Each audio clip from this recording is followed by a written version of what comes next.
Fried rice చేసుకోవడానికి ఇలా ఒక బాండి పెట్టుకొని స్టవ్ మీద ఒక 2 టేబుల్ స్పూన్ ఆయిల్ వేసుకోవాలి.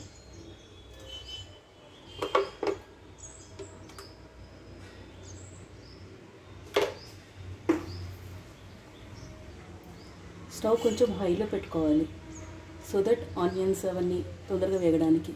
ఇప్పుడు నేను నా దగ్గర ఉన్న వెజిటేబుల్స్ తోటే చేస్తున్నాను.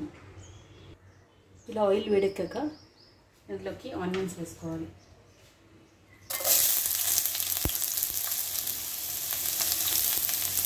అవి 2 మీడియం సైజ్ ఆనియన్స్.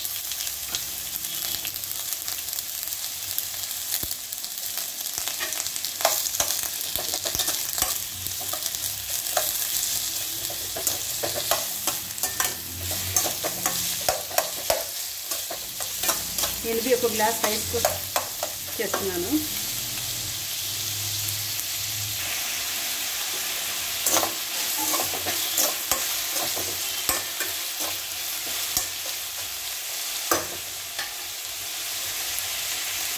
ఇలా ఆనియన్స్ కొంచెం వేగిన తర్వాత నేను బీట్రూట్ ఆలు ఇలా చాప్ చేసుకున్నానండి. మీ దగ్గర ఏ వెజిటేబుల్స్ ఉంటే అవి వేసుకోవచ్చు మీరు.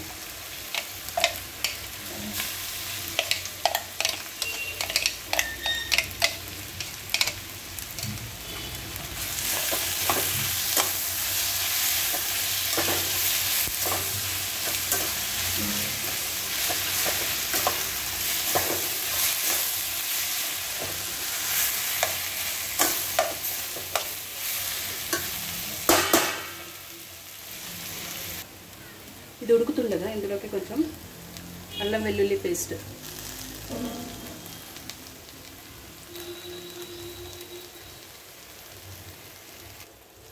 అల్లం వెల్లుల్లి పేస్ట్ కలుపుకున్న తర్వాత ఇందులో రుచికి సరిపడినంత సాల్ట్,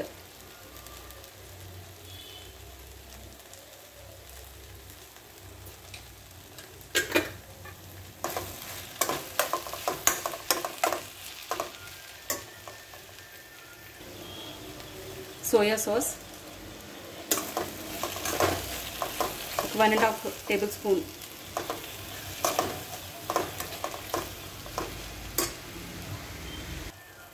ఇది షేజ్వాన్ సాస్,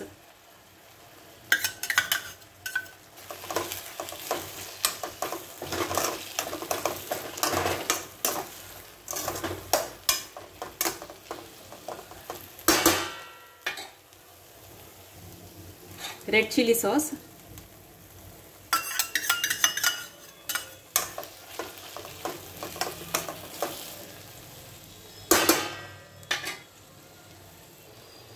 ఇది గ్రీన్ చిల్లీ సాస్,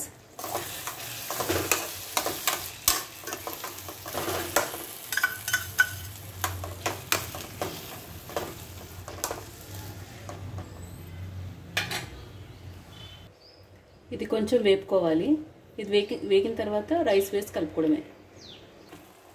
ఇది ఇలా ఉడుకుతుండగా ఇందులోకి మనము వండి పెట్టుకున్న రైస్, ఇది బ్రౌన్ రైస్ అండి, ఇలా వండి పెట్టుకున్న రైస్ వేసుకొని కలుపుకోవాలి.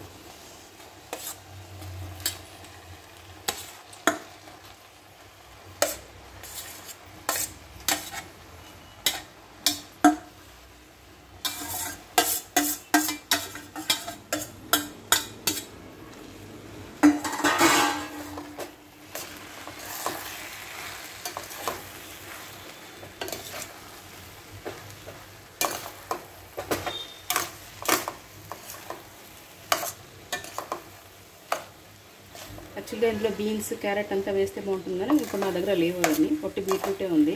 సో బీట్రూట్ ఆలు చాప్ చేసుకుని వేసుకున్నాను.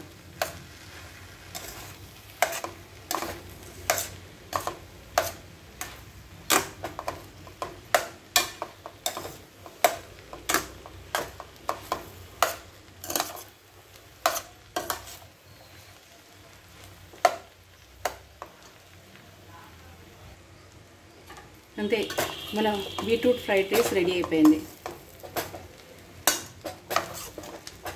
ఇది ఏదైనా పన్నీర్ కర్రీ అట్లాంటి దాంతో లేకపోతే ఉట్టిగా తిన్నా బాగుంటుంది.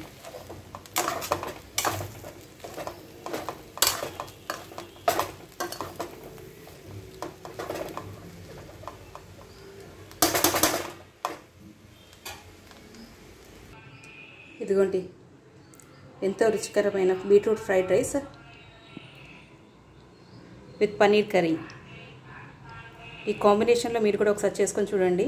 పన్నీర్ కర్రీ కూడా నేను ఎలా చేయాలో చేసి చూపిస్తాను. చాలా సూపర్గా ఉంటుంది.